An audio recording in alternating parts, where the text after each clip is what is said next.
Unchained love എന്ന ഡ്രാമയുടെ അവസാനത്തെ എപ്പിസോഡിന്റെ തുടക്കത്തിൽ ഇല്ലുവിനെ രക്ഷിക്കാനുള്ള ഉദ്ദേശത്തോടെ ദുബായ് സംഘവും പരേഡ് നടക്കുന്ന സ്ഥലത്തേക്ക് പുറപ്പെടുന്നു. അവൻ വരുമെന്നുള്ള ഉദ്ദേശത്തിൽ അവനെ പിടിക്കാനുള്ള സകല തയ്യാറെടുപ്പോടും കൂടിയാണ് മുറോങ് വന്നിരിക്കുന്നത്. മുന്നിലെ രഥത്തിൽ അയാളാണ്, പുറകിലെ രഥത്തിലാണ് ഇല്ലു.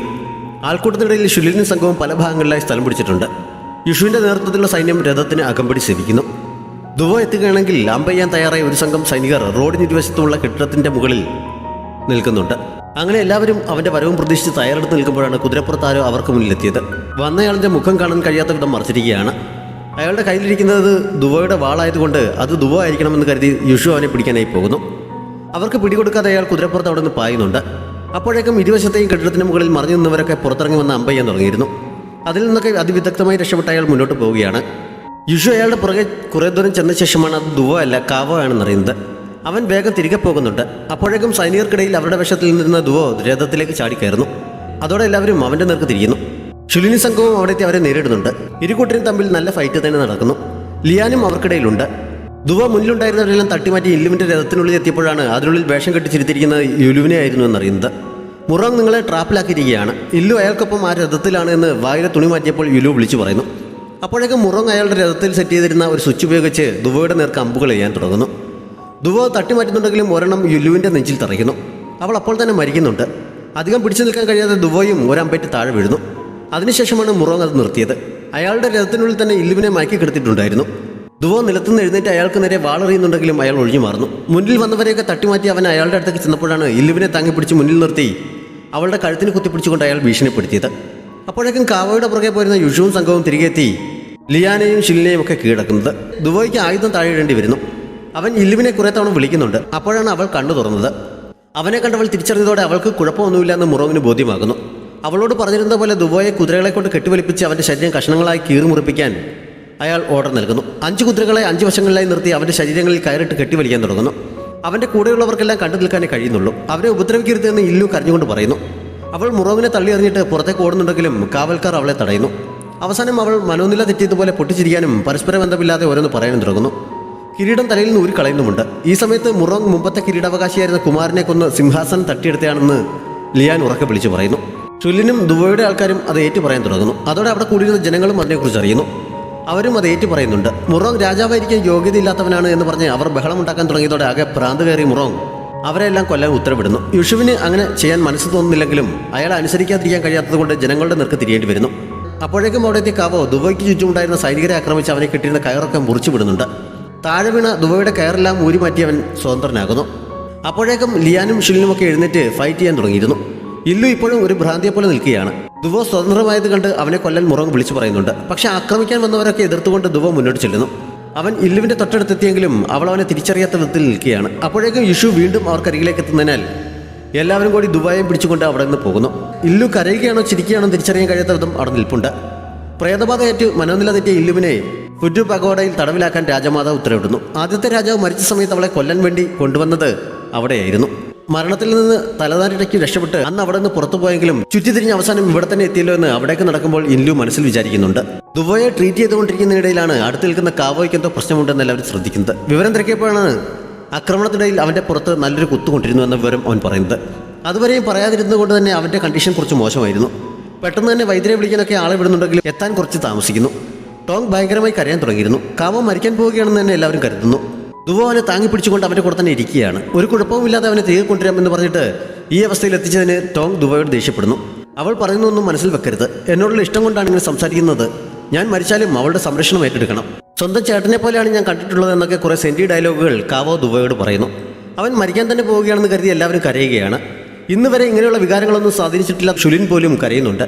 എനിക്ക് പോകാൻ സമയമായി എന്ന് പറഞ്ഞുകൊണ്ട് അവസാനം കാവോ ദുബോയുടെ തൊഴിലേക്ക് ചാഞ്ഞ് കണ്ണടയ്ക്കുന്നു. അവൻ മരിച്ചു എന്ന് തന്നെ എല്ലാവരും കരുതുന്നു. കരയുന്നതിനിടയിൽ സംശയം തോന്നി ദുവോ അവന്റെ കഴുത്തിൽ കൈവച്ച് പൾസ് നോക്കിയപ്പോഴാണ് അവൻ കുഴപ്പമൊന്നുമില്ല എന്നറിയുന്നത്. നീ മരിച്ചിട്ടില്ല, എഴുന്നേൽക്കാൻ പറഞ്ഞ് ദുവോ അവനെ തള്ളി മാറ്റുന്നു. അപ്പോഴേക്കും ടോങ് അവനെ താങ്ങി പിടിക്കുന്നുണ്ട്. മരിച്ചോ ഇല്ല എന്ന് പോലും നിനക്ക് അറിയത്തില്ലേ? എന്നെപ്പോലും നീ കരയിച്ചു കളഞ്ഞല്ലോ എന്ന് ചോദിച്ച് ഷുലിൻ അവനോട് ദേഷ്യപ്പെടുന്നു. ഇന്നത്തെ അറ്റ്മോസ്ഫിയർ കണ്ടപ്പോൾ മരിക്കാൻ നല്ല ദിവസമാണെന്ന് എനിക്ക് തോന്നി. അതുകൊണ്ട് ഞാൻ മരിക്കാൻ പോവുകയാണെന്ന് ഞാൻ വിചാരിച്ചു എന്നൊക്കെ കാവോ പറയുന്നുണ്ട്. ടോങ്ങും അവനോട് ദേഷ്യപ്പെടുന്നു. അതൊക്കെ കഴിഞ്ഞപ്പോഴാണ് എഴുന്നേറ്റ് വിഷമിച്ച് മാറി നിൽക്കുന്ന ദുവോയെ അവർ ശ്രദ്ധിച്ചത്. എനിക്ക് കുഴപ്പമൊന്നുമില്ലല്ലോ, അതുകൊണ്ട് ഇല്ലുവിന് കുഴപ്പമൊന്നും ഉണ്ടാകില്ല. നമുക്ക് അവളെ രക്ഷപ്പെടുത്താൻ കഴിയുമെന്ന് അവനെ സമാധാനിപ്പിക്കാൻ വേണ്ടി കാവോ പറയുന്നുണ്ട്. ഒരു ശ്രമം കൂടി നടത്തി അവളെ രക്ഷിക്കാൻ കഴിയുമെന്ന പ്രതീക്ഷയിലാണ് ദുബോയും. മുറോങ് മുമ്പത്തെ പ്രിൻസിനെ കൊന്ന വിവരം ജനങ്ങളുടെ ഇടയിൽ മുഴുവൻ പരത്താൻ ദുബോ ഓർഡർ നൽകുന്നു. ഓരോ ദിവസം കഴിയുന്തോറും റൂമർ കൂടിക്കൂടി വരുന്നത് മുറോങ്ങിന്റെ സഭയിലും പ്രശ്നമുണ്ടാക്കുന്നുണ്ട്.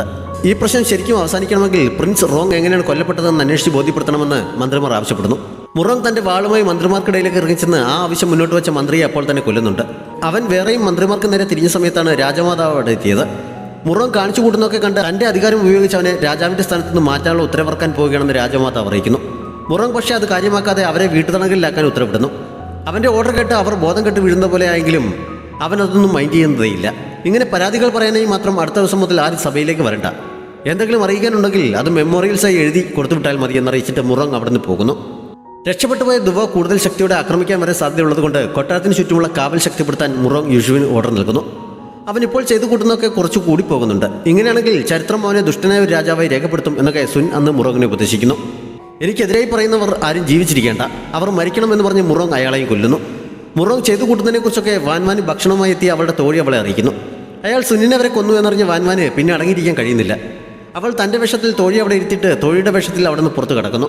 ദുബൈയുടെ ആക്രമണം ഉണ്ടാകും എന്ന പേടി കാരണം കൂടുതൽ കാവൽക്കാരും മുറോങ്ങിന്റെ ചുറ്റുമായതിനാൽ പഗോഡയിൽ അധികം കാവൽക്കാരില്ല എന്നറിഞ്ഞ് ഇല്ലുവിനെ കാണാനുള്ള ഉദ്ദേശത്തോടെയാണ് വാൻവാൻ പുറത്തിറങ്ങിയത്. മുറോങ് ഇല്ലുവിനുള്ള ആഹാരവുമായി ഈ സമയം പഗോഡയിൽ എത്തുന്നുണ്ട്. അവൾ പക്ഷേ അയാളെ തിരിച്ചറിയാത്ത രീതിയിൽ ഇരിക്കുകയാണ്. അവൾക്ക് ശരിക്കും ഭ്രാന്തായതാണോ അതോ അഭിനയിക്കുകയാണോ എന്ന് ഇപ്പോൾ മുറോങ്ങിന് കൺഫ്യൂഷനായി തുടങ്ങിയിരിക്കുന്നു. അവിടെ എത്തിയ വാൻവാൻ ദൂരെ നിന്ന് അവരെ കണ്ടതല്ലാതെ അടുത്തേക്ക് ചെല്ലുന്നില്ല. അന്ന് രാത്രി തോഴി വഴി അവൾ ഒരു മെസ്സേജ് ലിയാന്റെ അടുത്ത് എത്തിക്കുന്നുണ്ട്. എന്നും അവളെ കേൾപ്പിക്കാനായി മൗത്ത് ഓർഗൻ വായിക്കാറുള്ളത് കൊണ്ട് തോഴിക്ക് അവനെ കണ്ടെത്താൻ ബുദ്ധിമുട്ടൊന്നും ഉണ്ടായില്ല. കാവോ ഇപ്പോൾ ട്രീറ്റ്മെന്റിലാണ്. അവനെ ശുശ്രൂഷിച്ചുകൊണ്ട് ടോങ് എപ്പോഴും കൂടെ തന്നെയുണ്ട്. ദുവോ തലസ്ഥാനം വിട്ട് അതിർത്തികളിലേക്ക് രക്ഷപ്പെട്ടു പോയി എന്ന് മുറോങ്ങിനെ തെറ്റിദ്ധരിപ്പിക്കാൻ വേണ്ടതൊക്കെ അവർ ചെയ്തിരുന്നു. ഇല്ലുവിനെ പഗോഡയിൽ തടവിലാക്കിയിരിക്കുന്ന വിവരം ഷിലിൻ ദുവോയെ അറിയിക്കുന്നു. കൊട്ടാരത്തിനകത്തും പുറത്തുമൊക്കെയായി നേരത്തെ നിർത്തിയിരുന്ന ചാരന്മാരെയൊക്കെ പിൻവലിച്ചതിനാൽ ഇപ്പോൾ അവിടുത്തെ വിവരങ്ങൾ അറിയാൻ വഴിയൊന്നുമില്ലല്ലോ എന്ന് അവർ ചിന്തിച്ചുകൊണ്ട് നിൽക്കുമ്പോഴാണ് വാൻവാൻ കൊടുത്തച്ച പേപ്പറുമായി ലിയാൻ അവിടെ എത്തിയത്. ചേട്ടൻ്റെ ദുർഭരണത്തിലാകെ വിഷമത്തിലാണ്. എന്നെ വിശ്വാസമാണെങ്കിൽ ഇന്നുവിനെ രക്ഷിക്കാൻ നിങ്ങളെ സഹായിക്കാൻ ഞാൻ തയ്യാറാണ് എന്നവൾ അതിൽ എഴുതിയിരുന്നു. മാത്രമല്ല പരസ്പരം കമ്മ്യൂണിക്കേറ്റ് ചെയ്യാൻ വേണ്ടി രഹസ്യമായി കത്തുകൾ വയ്ക്കാനുള്ള ഒരു സ്ഥലവും അതിൽ പറഞ്ഞിരുന്നു. സഹായത്തിന് ഒരാളെ കിട്ടിയതോടെ ദുവോ എന്തൊക്കെ പ്ലാൻ ചെയ്യുന്നുണ്ട്. ഇല്ലുവിൻ്റെ അടുത്തേക്ക് പോകാൻ ഒരു അവസരം ഉണ്ടാക്കാനായി വാൻവാൻ യുഷുവിനെ ഉപയോഗിക്കാൻ തീരുമാനിക്കുന്നു. മുറോങ്ങിന് സംശയം തോന്നാത്ത വിധത്തിൽ അയാളെ കൊണ്ട് തന്നെ ഇല്ലുവിൻ്റെ അടുത്തേക്ക് പോകാനുള്ള പെർമിഷൻ വാങ്ങാൻ അവൾ യുഷുവിനൊരു വഴി പറഞ്ഞു കൊടുക്കുന്നു. ടോണിക് സൂപ്പുകളുടെ അമിത ഉപയോഗം കാരണം മുറോങ്ങിൻ്റെ ആരോഗ്യസ്ഥിതി കൂടുതൽ വഷളായിക്കൊണ്ടിരിക്കുകയാണ്. പക്ഷേ അയാൾ അതിനെക്കുറിച്ചൊന്നും ചിന്തിക്കാതെ ഇല്ലുവിനെക്കുറിച്ച് മാത്രമാണ് ചിന്തിക്കുന്നത്. അവൾ എന്നെ കബളിപ്പിക്കുകയാണോ അല്ലയോ എന്ന് തിരിച്ചറിയാൻ കഴിയുന്നില്ല എന്നയാൾ പറഞ്ഞപ്പോഴാണ് അത് തിരിച്ചറിയാൻ വാൻവാൻ കഴിഞ്ഞേക്കും. അവർ നല്ല ഫ്രണ്ട്സ് ആയിരുന്നല്ലോ. അവളെ ഉപയോഗിച്ച് ഇല്ലുവിനെ ടെസ്റ്റ് ചെയ്തുകൂടെ എന്ന് യുഷു സജസ്റ്റ് ചെയ്തത്. വാൻവാൻ തന്നെയാണ് അയാൾക്ക് ആ ഐഡിയ പറഞ്ഞു കൊടുത്തത്. മുറോങ് അത് സമ്മതിക്കുന്നു. അങ്ങനെ വാൻവാനെയും കൂട്ടി അയാൾ പഗോഡയിലേക്ക് പോകുന്നു. അവളെ അകത്തേക്ക് അയച്ചിട്ട് അയാൾ മുറിക്ക് പുറത്ത് മറഞ്ഞു നിന്നതേ ഉള്ളൂ. ഇല്ലു പക്ഷേ അവളെ പരിചയമുള്ളതായി പോലും ഭാവിക്കുന്നില്ല. വാൻവാൻ ദുബൈയുടെ പേരൊക്കെ പറഞ്ഞു നോക്കുന്നുണ്ടെങ്കിലും അവൾ മനസ്സിലാക്കാത്ത രീതിയിൽ ഇരിക്കുകയാണ്. ദുബൈയുടെ കൈവശം ഉണ്ടായിരുന്ന അവളുടെ ഫിഷ് ബോട്ടലിൻ്റെ മാല വാൻവാൻ കൊണ്ടുവന്നിരുന്നു. ഇല്ലു അത് കയ്യിലെടുത്ത് നോക്കിയെങ്കിലും ഒന്നും ഓർമ്മയുള്ളതായി കാണിക്കുന്നില്ല. മാത്രമല്ല അടുത്തേക്ക് ചെന്ന വാൻവാനെ തട്ടി ദൂരെ കറിയുകയും ചെയ്യുന്നു. അതോടെ അവൾ അഭിനയിക്കുകയല്ല, അവൾക്ക് ശരിക്കും മനോനില തെറ്റിയെന്ന് മുറോങ് വിശ്വസിക്കുന്നു. താനാണ് അവളെ ഈ അവസ്ഥയിൽ എത്തിച്ചതെന്ന് കുറ്റബോധത്തോടെ അയാൾ ഉടനെ അവിടെ നിന്ന് പോകുന്നുണ്ട്. ആ മാല അവിടെ എത്തിക്കുകയായിരുന്നു സത്യത്തിൽ വാൻവാൻ്റെ ഉദ്ദേശം. രാത്രി അതും കയ്യിൽ പിടിച്ചിരിക്കുന്ന സമയത്താണ് അതിൻ്റെ ഹോളിനുള്ളിൽ രഹസ്യമായി ചുറ്റി വെച്ചിരുന്ന ഒരു പേപ്പർ ഇല്ലു കാണുന്നത്. അത് വായിച്ച് ഉടനെ തന്നെ അവൾ എഴുന്നേറ്റ് എന്തൊക്കെ ചെയ്യാൻ തുടങ്ങുന്നു. രാത്രി ഒരു തോഴി അവൾക്ക് ഭക്ഷണവുമായി വന്നപ്പോൾ അതിനുള്ളിൽ വിളക്കുകളൊന്നുമില്ലാതെ അവൾ ഇരുട്ടത്ത് കുത്തിയിരിക്കുകയാണ്. തോഴി വേഗം വേറെ ആളുകളെ വിളിപ്പിച്ച് മുറിക്കുള്ളിലെ വിളക്കുകളൊക്കെ തെളിയിപ്പിക്കുന്നുണ്ട്. എല്ലാവരും പോയി കഴിഞ്ഞപ്പോൾ ഇല്ലു എഴുന്നേറ്റ് വിളക്കുകളെല്ലാം ഊതിക്കെടുത്തി എണ്ണ ഒരു പാത്രത്തിലേക്ക് ശേഖരിക്കുന്നു.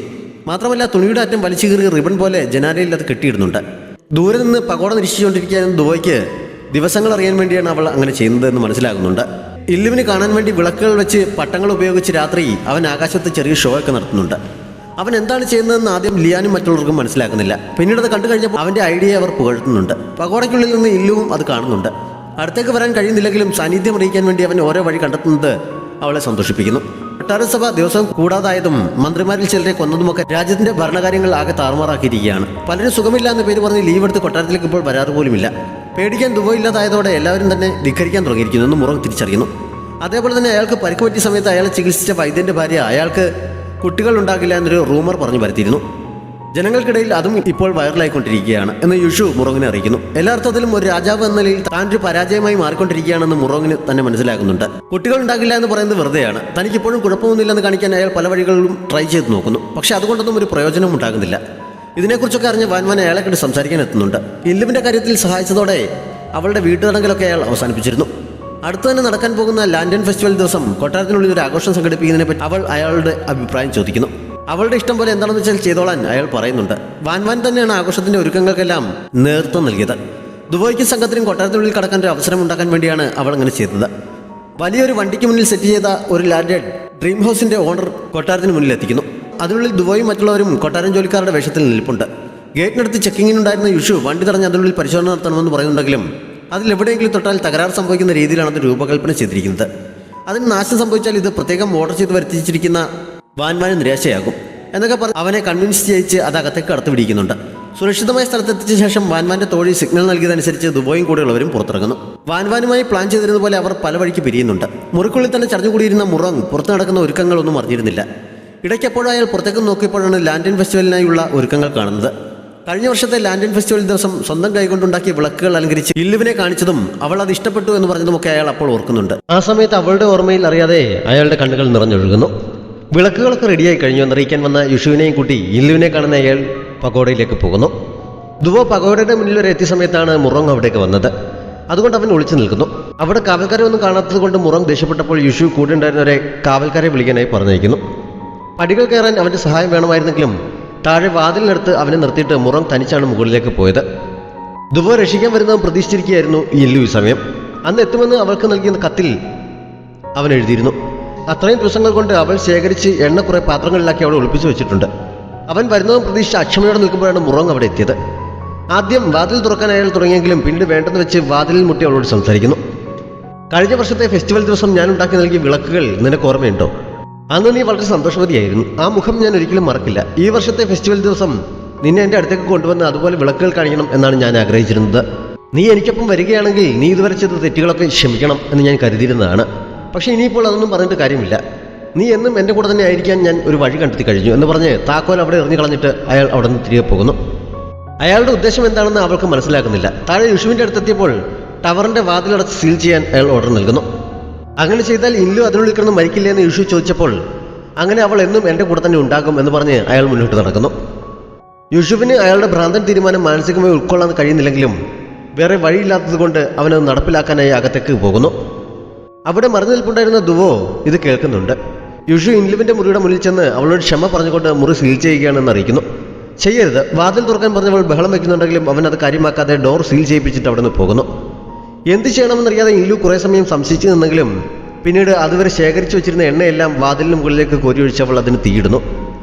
മുറങ് എല്ലാം നഷ്ടപ്പെട്ടവനെ പോലെ ഒരിടത്തു നിന്ന് ഇരിക്കുമ്പോഴാണ് വാൻവാൻ അവൻ്റെ അടുത്തേക്ക് ചെന്ന് പുറത്തെ കാഴ്ചകൾ കാണാനായി അവനെ നിർബന്ധിച്ച് കൂട്ടിക്കൊണ്ടുപോയത്. കുറേ സമയം അയാൾ ഇല്ലുവിനെക്കുറിച്ചും പകോഡയെക്കുറിച്ചും ചിന്തിക്കാതിരിക്കാൻ വേണ്ടിയാണ് അവൾ അങ്ങനെ ചെയ്തത്. കത്തിക്കൊണ്ടിരിക്കുന്ന വാതിലൂടെ എങ്ങനെ പുറത്ത് കടക്കണമെന്നറിയാതെ ഇല്ലു സഞ്ചരിച്ച് നിൽക്കുമ്പോഴാണ് ദുവോ അവിടെ എത്തിയത്. അവൾ സേഫാണ് എന്ന് അവൻ പുറത്തുനിന്ന് വിളിച്ച് ചോദിക്കുന്നു.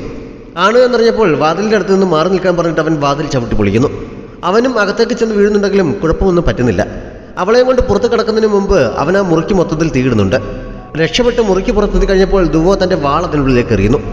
എന്തിനാണ് അങ്ങനെ ചെയ്തത്? നിനക്കത് വേണ്ടെങ്കിൽ എനിക്ക് തന്നാൽ പോരായിരുന്നു എന്നവൾ ചോദിച്ചപ്പോൾ ബ്യൂറോയുടെ തലവനായിരുന്ന ദുവോ ഇനിയില്ല, ഞാൻ സാധാരണക്കാരനായി ജീവിക്കാൻ പോവുകയാണ്, അതുകൊണ്ട് ഇനി എനിക്ക് ഈ വാളിൻ്റെ ആവശ്യമില്ല എന്ന് പറഞ്ഞ് സന്തോഷത്തോടെ അവൻ അവളുടെ കയ്യിൽ പിടിച്ചുകൊണ്ട് പുറത്തേക്ക് ഓടുന്നു. ആൾക്കൂട്ടത്തിനടുത്തെത്തിയപ്പോൾ ഇടയ്ക്ക് അവർ യുഷുവിൻ്റെ മുന്നിൽ ചെന്ന് പെടുന്നുണ്ട്. മറിഞ്ഞു നിന്നെങ്കിലും യുഷുവിനെ അവരെ മനസ്സിലാക്കുന്നു. പക്ഷെ അവനവരെ കാണാത്ത രീതിയിൽ സൈന്യത്തെ വിളിച്ചുകൊണ്ട് മറ്റൊരു വഴിയിലൂടെ പോകുന്നു. മുറങ്ങിൻ്റെ പ്രവൃത്തികൾ അതിരുവിട്ടു എന്ന് അവനും ബോധ്യമായി തുടങ്ങിയിരിക്കുന്നു. അവൻ നമ്മളെങ്ങനെ വെറുതെ വിട്ടതോ എന്ന് ഇല്ലു അത്ഭുതത്തോടെ ചോദിക്കുന്നുണ്ട്. അതിനെക്കുറിച്ച് കൂടുതൽ ചിന്തിക്കാതെ ദുവോ അവളെയും വിളിച്ചുകൊണ്ട് മുന്നോട്ട് പോകുന്നു. ആഘോഷത്തിന്റെ ഭാഗമായി അവിടെ വെച്ചിരുന്ന മുഖംമൂടികൾ ആരും തിരിച്ചറിയാതിരിക്കാനായി അവർ ധരിക്കുന്നുണ്ട്. അതും ധരിച്ച് മുന്നോട്ട് പോകുന്ന സമയത്ത് വാൻവാന്റെ ഒപ്പം മുറങ് അവർക്കെതിരെ വരുന്നു. മൈൻഡ് ചെയ്യാതെ രണ്ടുപേരും പാസ് ചെയ്ത് പോകാൻ തുടങ്ങിയെങ്കിലും സംശയം തോന്നിയ അയാൾ അവരെ വിളിച്ചു നിർത്തിയിട്ട് മുഖംമൂടി മാറ്റാൻ ആവശ്യപ്പെടുന്നു. പക്ഷേ രണ്ടുപേരും അനുസരിക്കുന്നില്ല. അതോടെ അത് അവരാണെന്ന് വാൻവാനും ആളുകൾക്കിടയിൽ നിൽക്കുന്നുണ്ടായിരുന്ന ഷിരിനും ലിയാനും ഒക്കെ മനസ്സിലാകുന്നു. നല്ലൊരു ദിവസമായിട്ട് പ്രശ്നമുണ്ടാക്കണ്ട, അവർ പൊയ്ക്കോട്ടെ എന്ന് പറഞ്ഞ് വാൻവാൻ മുറങ്ങിനെ അവിടെ നിന്ന് കൊണ്ടുപോകാൻ ശ്രമിക്കുന്നുണ്ടെങ്കിലും ഇവരെ കണ്ടിട്ട് നല്ല പരിചയം തോന്നുന്നു. പറഞ്ഞിട്ട് എന്താണ് അവർ മുഖംമൂടി മാറ്റാൻ തയ്യാറാകാത്തതെന്ന് ചോദിച്ച് മുറങ് അവർക്കരികിലേക്ക് ചെല്ലുന്നു. ഏത് നിമിഷവും എന്ത് സംഭവിക്കാമെന്ന രീതിയിൽ ലിയാനും ഷില്ലുമൊക്കെ ഒരു ആക്രമണത്തിൽ തയ്യാറെടുത്ത് നിൽക്കുകയാണ്. മുറങ് അവരുടെ മുഖംമൂടി എടുത്ത് മാറ്റാനായി കൈ ഉയർത്തിയപ്പോഴാണ് യുഷു ഓടി വന്ന് പകോടയ്ക്ക് തീ പിടിച്ചു എന്നറിയിക്കുന്നത്. അതോടെ മറ്റെല്ലാം മറന്ന് മുറങ് അങ്ങോട്ടേക്ക് ഓടുന്നു. ദുബോയും ഇല്ലുവും വാൻവാനോട് പറഞ്ഞിട്ട് പുറത്തേക്കും പോകുന്നു. അങ്ങനെ ഒരുപാട് കഷ്ടപ്പാടുകൾക്കും പരിശ്രമങ്ങൾക്കും ഒടുവിൽ അവർ ആഗ്രഹിച്ചതുപോലെ സ്വതന്ത്രരായി അവിടെ നിന്ന് രക്ഷപ്പെടാൻ കഴിഞ്ഞിരിക്കുകയാണ്. സന്തോഷകരമായ ഒരു ജീവിതം അവർക്കുണ്ടാകും എന്ന് നമുക്ക് പ്രതീക്ഷിക്കാം. പകോടയ്ക്ക് തീ പിടിച്ചത് കൊണ്ട് മുറങ് താഴെ തന്നെ നിന്നതേയുള്ളൂ.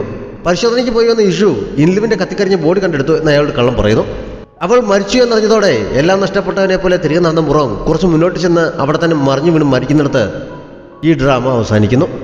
നമ്മുടെ ചാനൽ ഇതുവരെയും സബ്സ്ക്രൈബ് ചെയ്തിട്ടില്ലാത്ത കൂട്ടുകാർ സബ്സ്ക്രൈബ് ചെയ്യാനും ലൈക്ക് ചെയ്യാനും ഷെയർ ചെയ്യാനും മറക്കരുത്. Thanks for watching.